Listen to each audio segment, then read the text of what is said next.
ओम नमो भगवते वासुदेवाय। ओम नमो भगवते वासुदेवाय। ओम नमो भगवते वासुदेवाय। आप सबका आज की श्रीमद् भगवद गीता यथारूप की रीडिंग में स्वागत है। हम चैप्टर नंबर 8 के 12th श्लोक से अपनी रीडिंग कंटिन्यू करेंगे। मुकम करोति वाचालं पंगुम लंघयते गिरिम यत्कृपातमहं वन्दे श्री गुरुं दीनतारिणं परमानंद माधवम श्री चैतन्येश्वरम हरिओम तत्सत्। सर्वद्वाराणि संयम्य मनोहृदि निरुध्य च मूर्धन्याधायात्मनः प्राणमास्थितो योगधारणाम्। समस्त इंद्रिय क्रियाओं से विरक्ति को योग की स्थिति योग धारणा कहा जाता है। इंद्रियों के समस्त द्वारों को बंद करके तथा मन को हृदय में और प्राणवायु को सिर पर केंद्रित करके मनुष्य अपने को योग में स्थापित करता है। तात्पर्य, इस श्लोक में बताई गई विधि से योगाभ्यास के लिए सबसे पहले इंद्रिय भोग के सारे द्वार बंद करने होते हैं। यह प्रत्याहार और इंद्रिय विषयों से इंद्रियों को हटाना कहलाता है। इसमें ज्ञानेंद्रियों नेत्र कान नाक जीभ और स्पर्श को पूर्णतया वश में करके उन्हें इंद्रिय तृप्ति में लिप्त होने नहीं दिया जाता। इस प्रकार मन में स्थित परमात्मा पर केंद्रित होता है। इस प्रकार मन हृदय में स्थित परमात्मा पर केंद्रित होता है और प्राणवायु को सिर के ऊपर तक चढ़ाया जाता है। इसका विस्तृत वर्णन 6वें अध्याय में हो चुका है, किंतु जैसा कि पहले कहा जा चुका है, अब यह विधि व्यावहारिक नहीं है। सबसे उत्तम विधि तो कृष्ण भावनामृत है। यदि कोई भक्ति में अपने मन को कृष्ण में स्थिर करने में समर्थ होता है तो उसके लिए अविचलित दिव्य समाधि में बने रहना सुगम हो जाता है।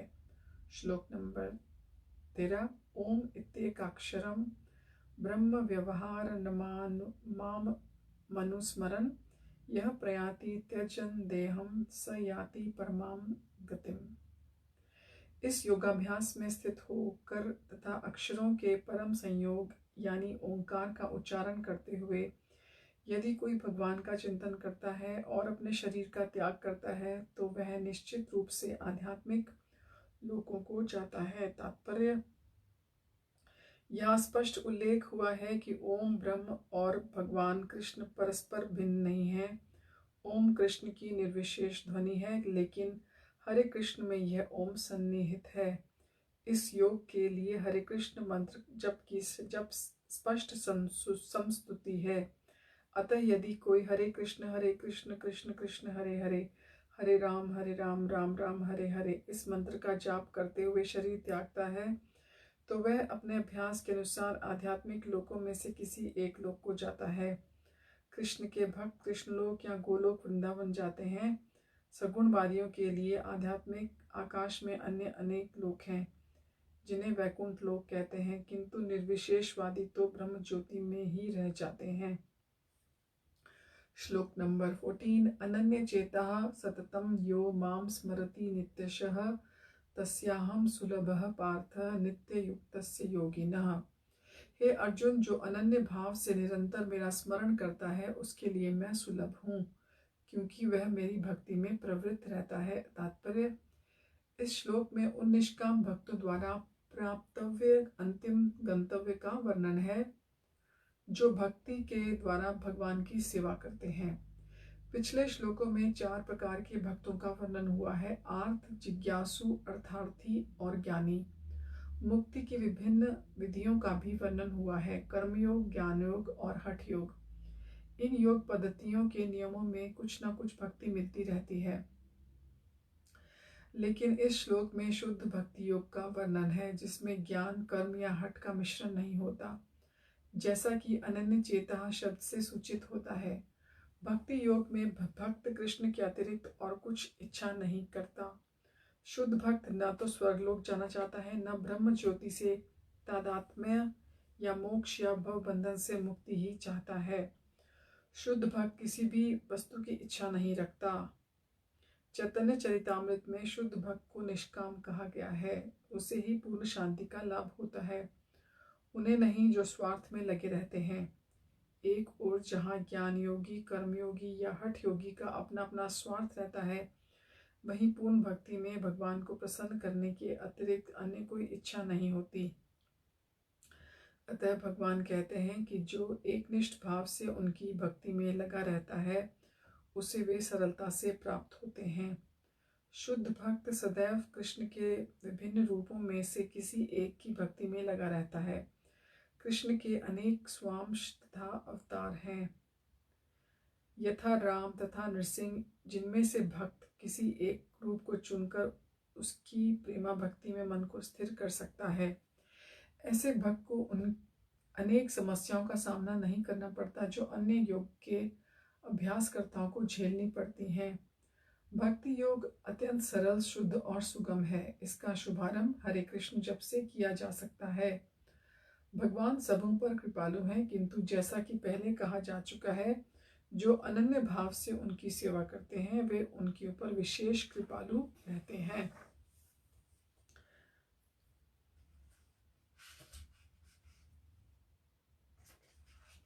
भगवान ऐसे भक्तों की सहायता अनेक प्रकार से करते हैं, जैसा कि वेदों में कठोपनिषद 1.2 से 23 में कहा गया है, यमे वैश वृणुते तेन लभ्यस्तस्यैष आत्मा विवृणते तनुम स्वाम। जिसने पूरी तरह से भगवान की शरण ले ली है और जो उनकी भक्ति में लगा हुआ है, वही भगवान को यथारूप में समझ सकता है।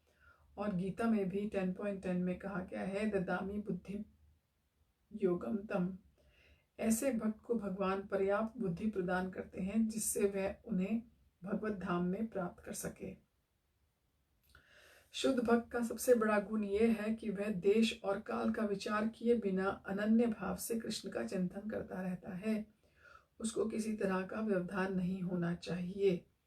उसे कहीं भी और किसी भी समय अपना सेवा कार्य करते रहने में समर्थ होना चाहिए। कुछ लोगों का कहना है कि भक्तों को वृंदावन जैसे पवित्र स्थानों में या किसी पवित्र नगर में जहाँ भगवान रह चुके हैं रहना चाहिए, किंतु शुद्ध भक्त कहीं भी रहकर अपनी भक्ति से वृंदावन जैसा वातावरण उत्पन्न कर सकता है। श्री अद्वैत ने चैतन्य महाप्रभु से कहा था, आप जहाँ भी हैं प्रभु, वहीं वृंदावन है, जैसा कि सततम तथा नित्यशः शब्दों में सूचित होता है। शुद्ध भक्त निरंतर कृष्ण का स्मरण करता है और उन्हीं का ध्यान करता है। ये शुद्ध भक्त के गुण हैं, जिनके लिए भगवान सहज सुलभ हैं। गीता समस्त योग पद्धतियों में से भक्ति योग की ही संस्तुति करती है। सामान्यतया भक्ति योग की 5 प्रकार से भक्ति में लगे रहते हैं।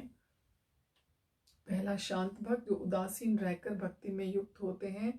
दूसरा दास्य भक्त, जो दास के रूप में भक्ति में युक्त होते हैं। तीसरा सख्य भक्त, जो सखा रूप में भक्ति में युक्त होते हैं। चौथा वात्सल्य भक्त, जो माता पिता की भांति भक्ति में युक्त होते हैं। और पांचवा माधुर्य भक्त, जो परमेश्वर के साथ दाम्पत्य प्रेमी की भांति भक्ति में युक्त होते हैं। शुद्ध भक्त इनमें से किसी में भी परमेश्वर की प्रेमा भक्ति में युक्त होता है और उन्हें कभी नहीं भूल पाता, जिससे भगवान उसे सरलता से प्राप्त हो जाते हैं। जिस प्रकार शुद्ध भक्त क्षण भर के लिए भी भगवान को नहीं भूलता, उसी प्रकार भगवान भी अपने शुद्ध भक्त को क्षण भर के लिए भी नहीं भूलते। हरे कृष्ण कृष्ण कृष्ण हरे हरे, हरे राम राम राम हरे हरे। इस महामंत्र के कीर्तन की कृष्ण भावना भावित विधि का यही सबसे बड़ा आशीर्वाद है। श्लोक नंबर 15। मामुपेत्य पुनर्जन्म दुःखालयम् अशाश्वतं नाप्नुवन्ति महात्मानः संसिद्धिं परमां गताः। मुझे प्राप्त करके मनुष्य महापुरुष जो भक्ति योगी है, कभी भी दुखों से पूर्ण इस अनित्य जगत में नहीं लौटते, क्योंकि उन्हें परम सिद्धि प्राप्त हो चुकी है। तात्पर्य, चूंकि यह नश्वर जगत जन्म जरा और मृत्यु के क्लेशों से पूर्ण है, अतः जो परम सिद्धि प्राप्त करता है और परम लोक कृष्ण लोक या गोलोक वृंदावन को प्राप्त होता है, वह वहां से कभी वापस नहीं आना चाहता। इस परमलोक को वेदों में अव्यक्त अक्षर और परमागति कहा गया है। दूसरे शब्दों में यह लोक हमारी भौतिक दृष्टि से परे है और अवर्णनीय है, किंतु यह चरम लक्ष्य है जो महात्माओं का गंतव्य है। महात्मा अनुभव सिद्धि भक्तों से दिव्य संदेश प्राप्त करते हैं और इस प्रकार वे धीरे धीरे कृष्ण भावनामृत में भक्ति विकसित करते हैं और दिव्य सेवा में इतने लीन हो जाते हैं कि वे ना तो किसी भौतिक लोक में जाना चाहते हैं, यहाँ तक कि न ही वे किसी आध्यात्मिक लोक में जाना चाहते हैं। वे केवल कृष्ण और कृष्ण का सामीप्य चाहते हैं, अन्य कुछ नहीं। यही जीवन की सबसे बड़ी सिद्धि है। इस श्लोक में भगवान कृष्ण के सगुणवादी भक्तों का विशेष रूप से उल्लेख हुआ है। ये भक्त कृष्ण भावनामृत में जीवन की परम सिद्धि प्राप्त करते हैं। दूसरे शब्दों में वे सर्वोच्च आत्माएं हैं। श्लोक नंबर 16। आब्रह्म भुवना लोका पुनरावर्तिनो अर्जुन मामुपेत्य तु कौन्तेय पुनर्जन्म विद्यते। इस जगत में सर्वोच्च लोक से लेकर निम्नतम सारे लोक दुखों के घर हैं, जहाँ जन्म तथा मरण का चक्कर लगा रहता है। किंतु हे कुंती पुत्र, जो मेरे धाम को प्राप्त कर लेता है वह फिर कभी जन्म नहीं लेता। तात्पर्य, समस्त योगियों को, चाहे वे कर्म योगी हों, ज्ञान योगी या हठ योगी, अंततः भक्ति योग या कृष्ण भावनामृत में भक्ति की सिद्धि प्राप्त करनी होती है। तभी वे कृष्ण के दिव्य धाम को जा सकते हैं, जहाँ से वे फिर कभी वापस नहीं आते। किंतु जो सर्वोच्च भौतिक लोकों और देवलोकों को प्राप्त होता है, उसका पुनर्जन्म होता है। जिस प्रकार इस पृथ्वी के लोग उच्च लोकों को जाते हैं, उसी प्रकार ब्रह्मलोक, चंद्रलोक और इंद्रलोक जैसे उच्चतर लोकों से लोग पृथ्वी पर गिरते रहते हैं। छांदोग्य उपनिषद में जिस पंचाग्नि विद्या का विधान है, उससे मनुष्य ब्रह्मलोक को प्राप्त कर सकता है। किंतु यदि ब्रह्मलोक में वह कृष्ण भावनामृत का अनुशीलन नहीं करता, तो उसे पृथ्वी पर फिर लौटना पड़ता है। जो उच्चतर लोकों में कृष्ण भावनामृत में प्रगति करते हैं, वे क्रमशः और ऊपर जाते हैं और प्रलय के समय वे नित्य परम धाम को भेज दिए जाते हैं।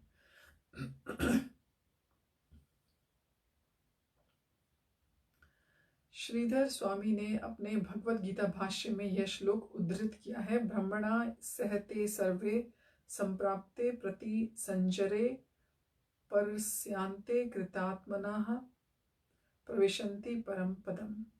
जब इस भौतिक ब्रह्मांड का प्रलय होता है, तो ब्रह्मा और कृष्ण भावनामृत में निरंतर प्रवृत्त उनके भक्त अपनी इच्छानुसार आध्यात्मिक ब्रह्मांड को तथा विशिष्ट वैकुंठ लोकों को भेज दिए जाते हैं। श्लोक नंबर 17। सहस्र युग पर्यंत महर्य ब्रह्मणो विदुः रात्रिम योग सहस्रांताम तेहोरात्र विदो जनाः। मानवीय गणना के अनुसार 1000 युग मिलाकर ब्रह्मा का एक दिन बनता है, और इतनी ही बड़ी ब्रह्मा की रात्रि भी होती है।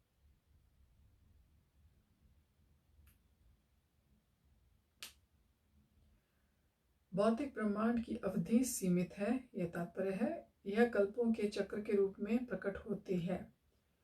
यह कल्प ब्रह्मा का एक दिन है, जिसमें चतुर्युग, सत्य, त्रेता, द्वापर और कली के 1000 चक्र होते हैं।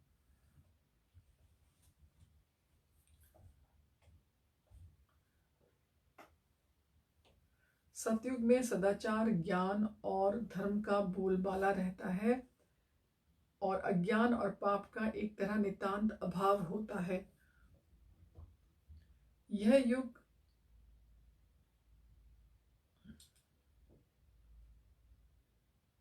17,29,000 वर्षों तक चलता है। त्रेता युग में पापों का प्रारंभ होता है। यह युग 12,16,000 वर्षों तक चलता है। द्वापर युग में सदाचार और धर्म का ह्रास होता है और पाप बढ़ते हैं। यह युग 9.64 थाउजेंड वर्षों तक चलता है। सबसे अंत में कलयुग, जिसे हम विगत 5000 वर्षों से भोग रहे हैं, आता है, जिसमें कलह, अज्ञान, अधर्म और पाप का प्राधान्य रहता है और सदाचार का प्रायः लोप हो जाता है। यह युग 4.32 थाउजेंड वर्षों तक चलता रहता है। इस युग में पाप यहाँ तक बढ़ जाते हैं कि इस युग के अंत में भगवान स्वयं कल की अवतार धारण करते हैं, असुरों का संहार करते हैं, भक्तों की रक्षा करते हैं और दूसरे सतयुग का शुभारंभ होता है। इस तरह यह क्रिया निरंतर चलती रहती है। ये चारों युग एक सहस्त्र चक्र कर लेने पर ब्रह्मा के एक दिन के तुल्य होते हैं। इतने ही वर्षों की उनकी एक रात्रि होती है। ब्रह्मा ऐसे 100 वर्षों तक जीवित रहते हैं और तब उनकी मृत्यु होती है। ब्रह्मा के ये 100 वर्ष गणना के अनुसार पृथ्वी के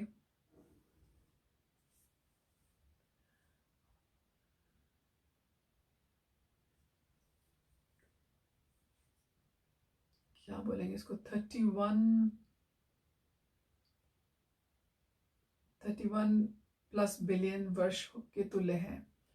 इन गणनाओं से ब्रह्मा की आयु अत्यंत विचित्र तथा न समाप्त होने वाली लगती है, किंतु नित्यता की दृष्टि से यह बिजली की चमक जैसी अल्प है।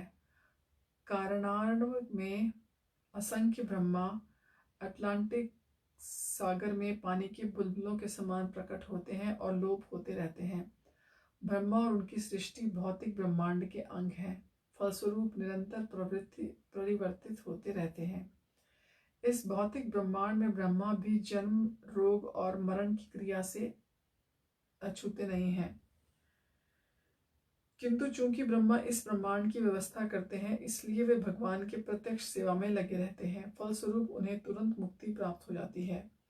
यहाँ तक कि सिद्ध सन्यासियों को भी ब्रह्मलोक भेजा जाता है, जो ब्रह्मांड के सर्वोच्च लोक है। किंतु कालक्रम से ब्रह्मा और ब्रह्मलोक के सारे वासी प्रकृति के नियम अनुसार मरणशील होते हैं। श्लोक नंबर 18। अव्यक्ताद् व्यक्तयः सर्वाः प्रभवन्त्यः रागमे रात्रयागमे प्रलीयन्ते तत्रैवाव्यक्त संज्ञके। ब्रह्मा के दिन के शुभारंभ में सारे जीव अव्यक्त अवस्था से व्यक्त होते हैं और जब रात्रि आती है वे पुनः अव्यक्त में विलीन हो जाते हैं। श्लोक नंबर 19। भूतग्रामः स एवायं भूत्वा भूत्वा प्रलीयते रात्रयागमे वशः पार्थः प्रभवत्यः रागमे। जब जब ब्रह्मा का दिन आता है तो सारे जीव प्रकट होते हैं और ब्रह्मा की रात्रि होते ही वे असहायवत विलीन हो जाते हैं। तात्पर्य, अल्पज्ञानी पुरुष जो इस भौतिक जगत में बने रहना चाहते हैं उच्चतर लोगों को प्राप्त कर सकते हैं, किंतु उन्हें पुनः इस धरालोक पर आना होता है। वे ब्रह्मा का दिन होते हैं पर इस जगत के उच्चतर और निम्नतर लोकों में अपने कार्यों का प्रदर्शन करते हैं, किंतु ब्रह्मा की रात्रि होते ही वे विनष्ट हो जाते हैं। दिन में उन्हें भौतिक कार्यों के लिए नाना शरीर प्राप्त होते हैं, किंतु रात्रि होते ही उनके शरीर विष्णु के शरीर में विलीन हो जाते हैं। वे पुनः ब्रह्मा का दिन आने पर प्रकट होते हैं। भूत्वा भूत्वा प्रलीयते, दिन के समय वे प्रकट होते हैं और रात्रि के समय पुनः विनष्ट हो जाते हैं। अंततो गत्वा जब ब्रह्मा का जीवन समाप्त होता है तो उन सब का संहार हो जाता है।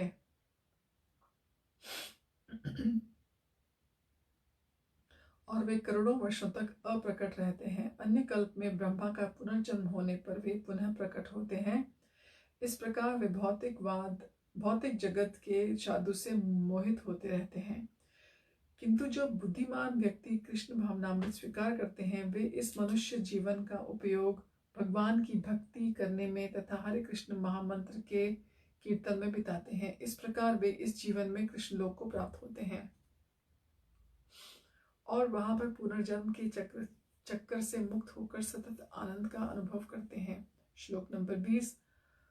परस्तस्मात्तु भावो अन्यो व्यक्तो व्यक्तात् सनातनः यह स सर्वेषु भूतेषु नृष्यत्सु न विनश्यति। इसके अतिरिक्त एक अन्य अव्यक्त प्रकृति है जो शाश्वत है और इस व्यक्त और अव्यक्त पदार्थ से परे है। यह पराश्रेष्ठ और कभी नाश न होने वाली है। जब इस संसार का सब कुछ लय हो जाता है तब भी उसका नाश नहीं होता। तात्पर्य, कृष्ण की पराशक्ति दिव्य और शाश्वत है। यह उस भौतिक प्रकृति के समान परिवर्तनों से परे है जो ब्रह्मा के दिन के समय व्यक्त और रात्रि के समय भी नष्ट होती रहती है। कृष्ण की पराशक्ति भौतिक प्रकृति के गुण से सर्वथा विपरीत है। परा और अपरा प्रकृति की व्याख्या 7वें अध्याय में हुई है।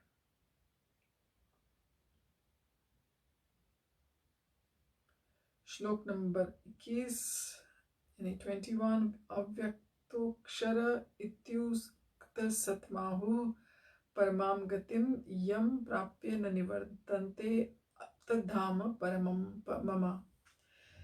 जिसे वेदांती अप्रकट या अविनाशी बताते हैं, जो परम गंतव्य है, जिसे प्राप्त कर लेने पर कोई वापस नहीं आता, वही मेरा परम धाम है। तात्पर्य, ब्रह्म संहिता में भगवान कृष्ण के परम धाम को चिंतामणि धाम कहा गया है, जो ऐसा स्थान है जहां पर सारी इच्छाएं पूर्ण होती हैं।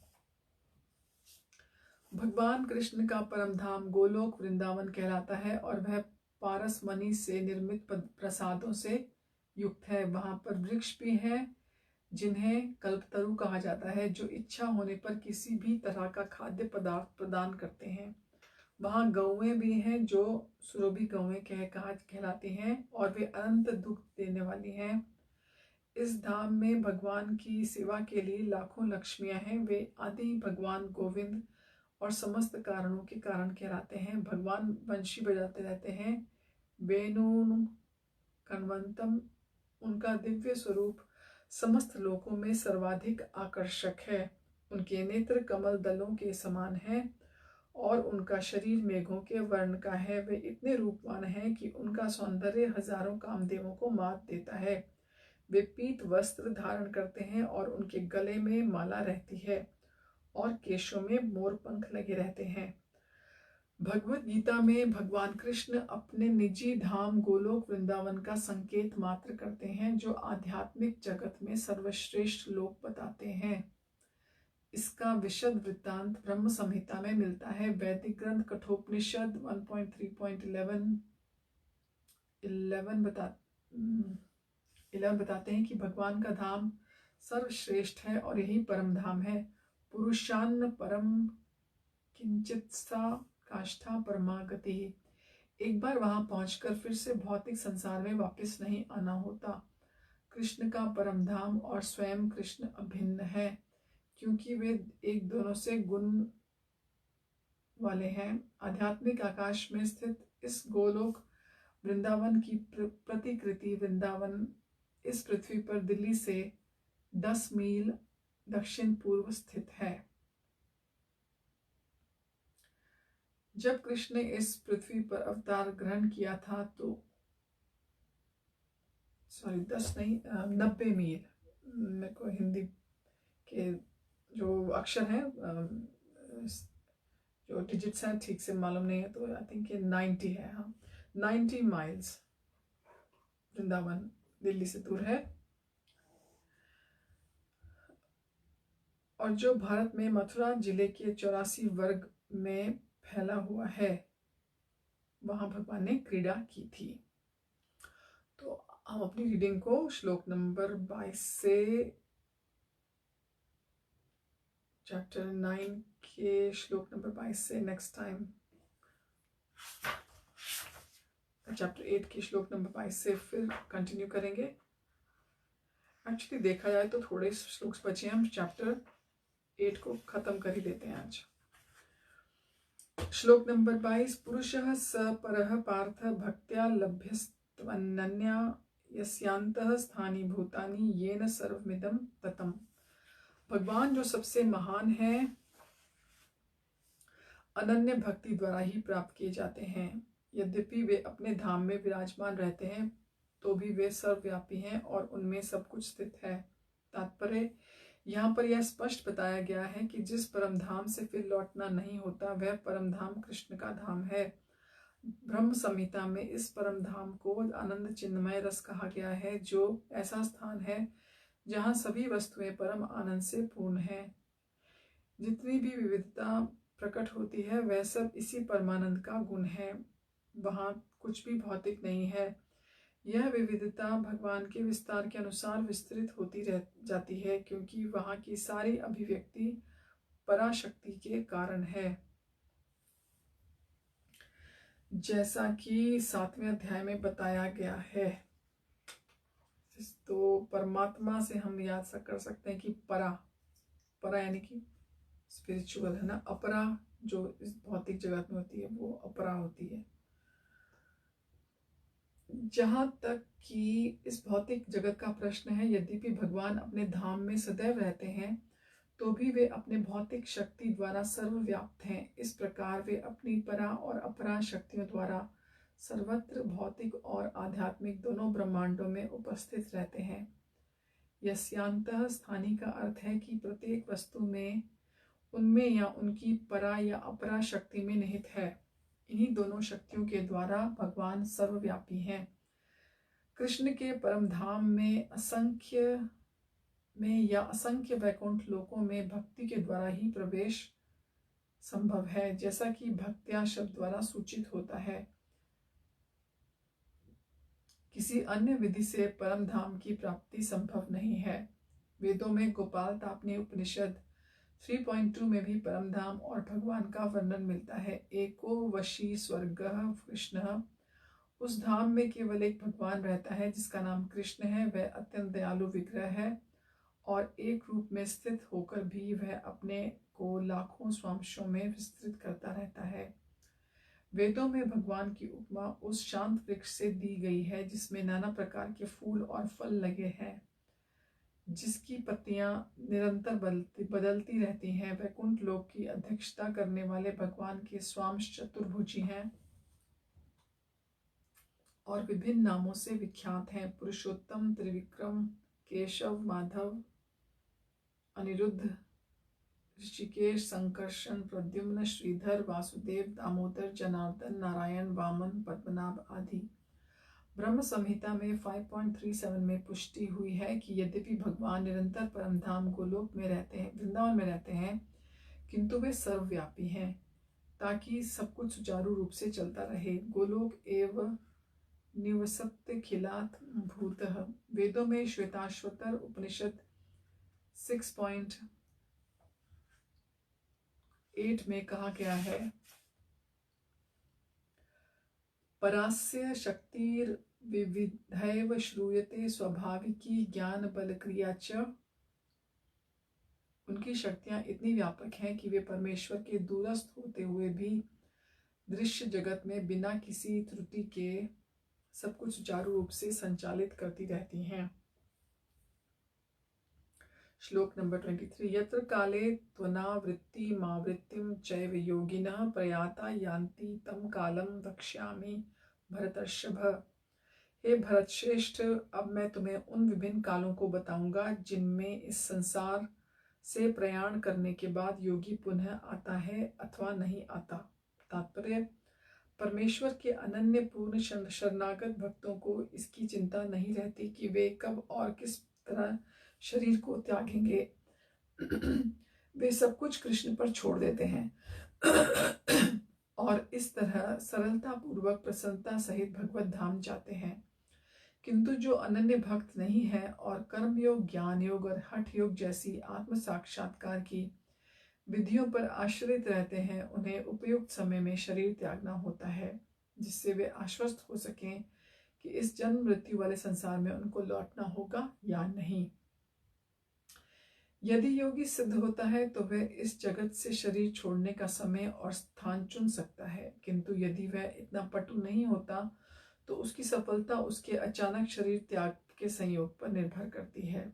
भगवान ने अगले श्लोक में इस उचित अवसरों का वर्णन किया है कि कब मरने से कोई वापस नहीं आता। आचार्य बलदेव विद्याभूषण के अनुसार यहाँ पर संस्कृत के काल शब्द का प्रयोग काल के अधिष्ठाता देव के लिए हुआ है।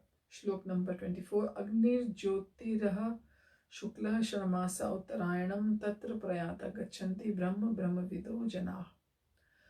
जो पर ब्रह्म के ज्ञाता हैं वे अग्निदेव के प्रभाव में, प्रकाश में, दिन के शुभ लक्षण में, शुक्ल पक्ष में या सूर्य उत्तरायण में रहता है। इन 6 मासों में इस संसार में शरीर त्याग करने पर उसे पर ब्रह्म प्राप्त होता है।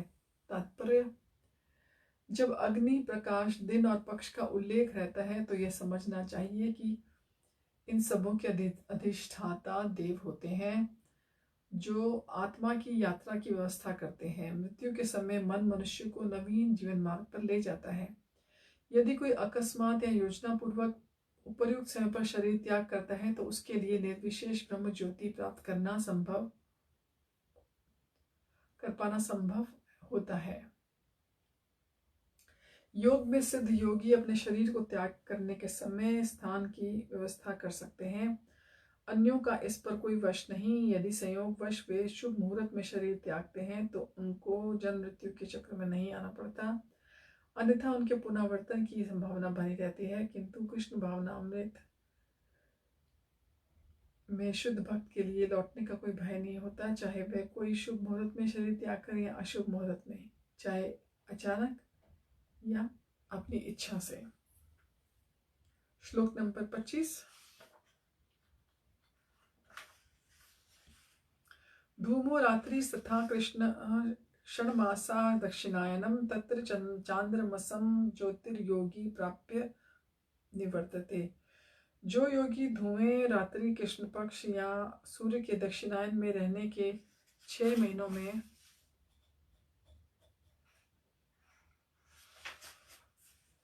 दिवंगत होता है वह चंद्रलोक को जाता है, किंतु वहां से पुनः पृथ्वी पर आता है।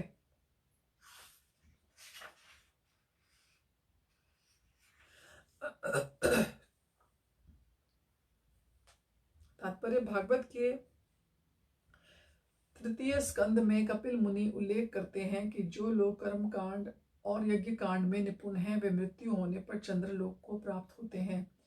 ये महान आत्माएं चंद्रमा पर 10,000 वर्ष तक देवों की गणना से रहती हैं और सोमरस का पान करते हुए जीवन का आनंद भोगती हैं। अंततो गत्वा वे पृथ्वी पर लौट आते हैं। इसका अर्थ यह हुआ कि चंद्रमा में उच्च श्रेणी के प्राणी रहते हैं, भले ही हम अपनी स्थूल इंद्रियों से उन्हें देख ना सकें। श्लोक नंबर 23। शुक्ल कृष्णे गति ह्येते जगतः शाश्वते मते एक्या यात्यनावृत्ति मन्यया वर्तते पुनः। वैदिक मतानुसार इस संसार से प्रयाण करने के 2 मार्ग हैं, एक प्रकाश और दूसरा अंधकार का। जब मनुष्य प्रकाश के मार्ग से जाता है तो वह वापस नहीं आता,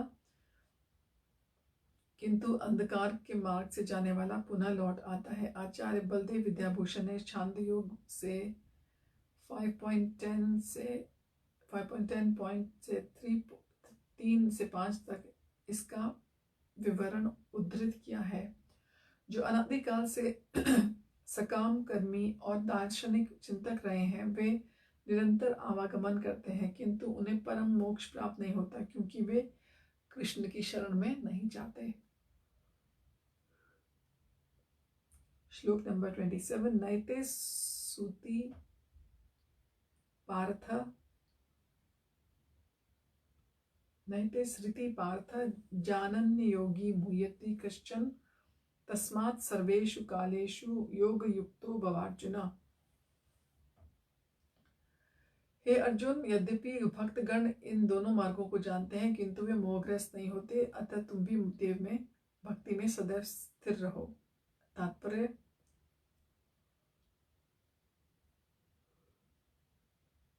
कृष्ण अर्जुन को उपदेश दे रहे हैं कि उसे इस जगत से आत्मा के प्रयाण करने के विभिन्न मार्गों को सुनकर विचलित नहीं होना चाहिए। भगवत भक्त को उसकी चिंता नहीं होती चाहिए कि वह स्वेच्छा से मरेगा या दैववशात भक्त को कृष्ण भावनामृत में दृढ़ता पूर्वक स्थित रहकर हरे कृष्ण का जाप करना चाहिए। उसे यह जान लेना चाहिए कि इन दोनों मार्गों में से किसी भी की चिंता करना कष्टदायक है। कृष्ण भावनामृत में तल्लीन होने की सर्वोत्तम विधि यही है कि भगवान की सेवा में सदैव रत रहा जाए।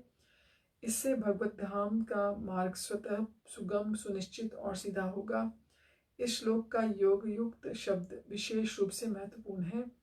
जो योग में स्थिर है वह अपनी सभी गतिविधियों में निरंतर कृष्ण भावनामृत में रत रहता है। श्री रूप गोस्वामी का उपदेश है, अनासक्तस्य विषयान यथार्थमुपयुञ्जतः।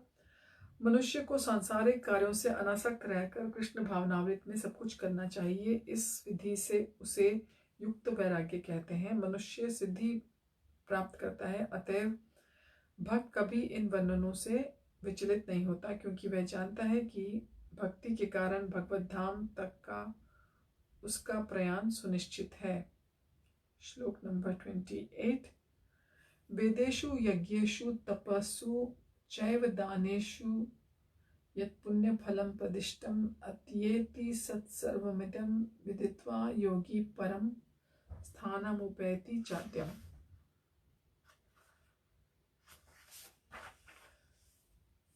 जो व्यक्ति भक्ति मार्ग स्वीकार करता है वह अध्ययन, तपस्या, दान, दार्शनिक और सकाम कर्म करने से प्राप्त होने वाली फलों से वंचित नहीं होता। वह मात्र भक्ति संपन्न करके इन समस्त फलों की प्राप्ति करता है और अंत में परम नित्य धाम को प्राप्त होता है। तात्पर्य, यह श्लोक 7वें और 8वें श्लोकों का अध्यायों का उपसंहार है, यानी कि कंक्लूजन है। इसमें कृष्ण भावनामृत तथा भक्ति का विशेष वर्णन है। मनुष्य को अपने गुरु के निर्देशन में वेदाध्ययन करना होता है। उन्हीं के आश्रम में रहते हुए तपस्या करनी होती है। तपस्या को गुरु के घर में ब्रह्मचारी को गुरु के घर में एक दास की भांति रहना पड़ता है और द्वार द्वार भिक्षा मांगकर गुरु के पास लाना होता है। उसे गुरु के आदेश पर ही भोजन करना होता है, और यदि किसी दिन गुरु शिष्य को भोजन करने के लिए बुलाना भूल जाए तो शिष्य को उपवास करना होता है। ब्रह्मचर्य पालन के ये कुछ वैदिक नियम हैं। अपने गुरु के आश्रम में जब छात्र 5 से 20 वर्षों तक वेदों का अध्ययन कर लेता है तो वह परम चरित्रवान बन जाता है। वेदों का अध्ययन मनोधर्मियों के मनोरंजन के लिए नहीं अपितु चरित्र निर्माण के लिए है। इस प्रशिक्षण के बाद ब्रह्मचारियों को गृहस्थ जीवन में प्रवेश करके विवाह करने की अनुमति दी जाती है। उसे देश, काल और पात्र के अनुसार सात्विक, राजसिक और तामसिक दान में अंतर करते हुए दान देना होता है, जैसा कि भगवद गीता में वर्णित है।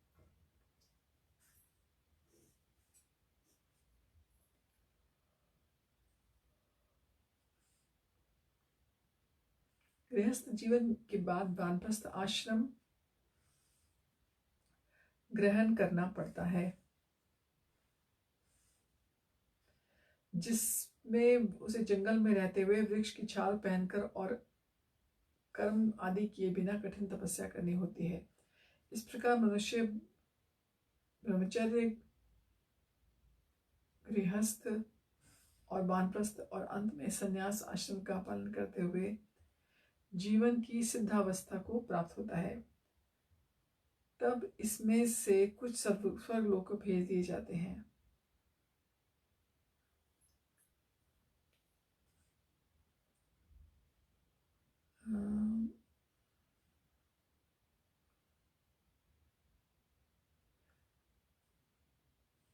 में से कुछ स्वर्गलोक को जाते हैं, और यदि वे अधिक उन्नति करते हैं तो उन अधिक उच्च लोगों को या तो निर्विशेष ब्रह्मज्योति को या वैकुंठ लोक का कृष्ण लोक को जाते हैं। वैदिक ग्रंथों में इसी मार्ग को रूपरेखा प्राप्ति होती है, किंतु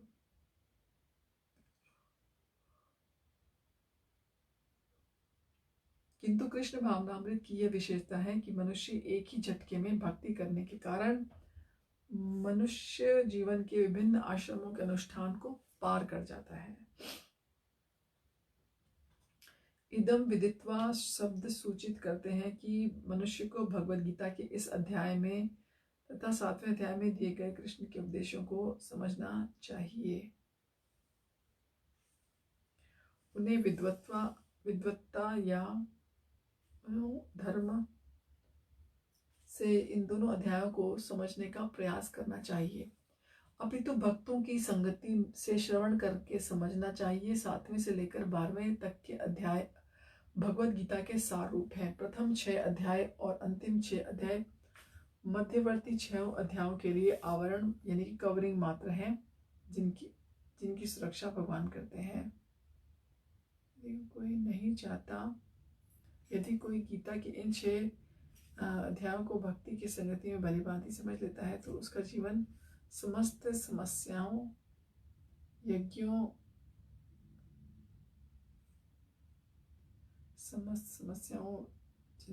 दानों, चिंतनों के ऊपर को पार करके महिमा मंडित हो उठता है, क्योंकि केवल कृष्ण भावनामृत के द्वारा उसे इतने कर्मों का फल प्राप्त होता है।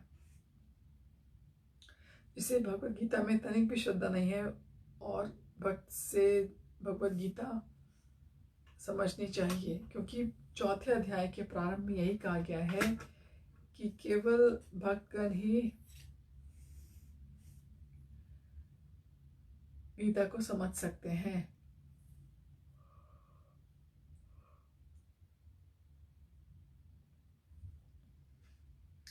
और मनुष्य को चाहिए कि वह किसी भक्त से भगवद गीता पढ़े, मनोधर्मियों से नहीं। यह श्रद्धा का सूचक है।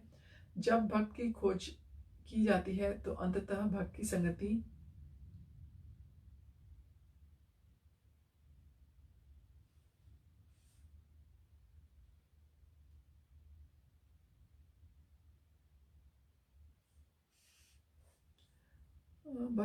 से भक्ति मिलती है और भक्ति के कारण कृष्ण या ईश्वर तथा कृष्ण के कार्यकलापों, उनके रूप, नाम, लीलाओं आदि की से संबंधित हमारे सारे डाउट्स यानी कि भ्रम दूर हो जाते हैं। इस प्रकार भ्रमों को दूर कर होने पर वह अपने ध्यान में स्थिर होता है और तब उसे भगवद गीता के अध्ययन में रस आने लगता है। श्री कृष्ण भावना भावित होने के अनुभूति होने लगती है। आगे बढ़ने पर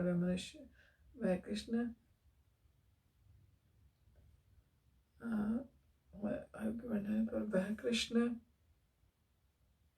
के प्रेम में पूर्णतः अनुरक्त हो जाता है। यह जीवन की सर्वोच्च सिद्धि है जिससे भक्त कृष्ण के धाम गोलोक वृंदावन को प्राप्त होता है। यहाँ वह नित्य सुखी है। इस प्रकार श्रीमद् भगवद गीता के 8वें अध्याय भगवत प्राप्ति का भक्ति वेदांत तात्पर्य पूर्ण हुआ और नेक्स्ट टाइम हम चैप्टर नंबर 9 से अपनी रीडिंग दोबारा कंटिन्यू करेंगे। हरे तत्सत। हरे कृष्ण।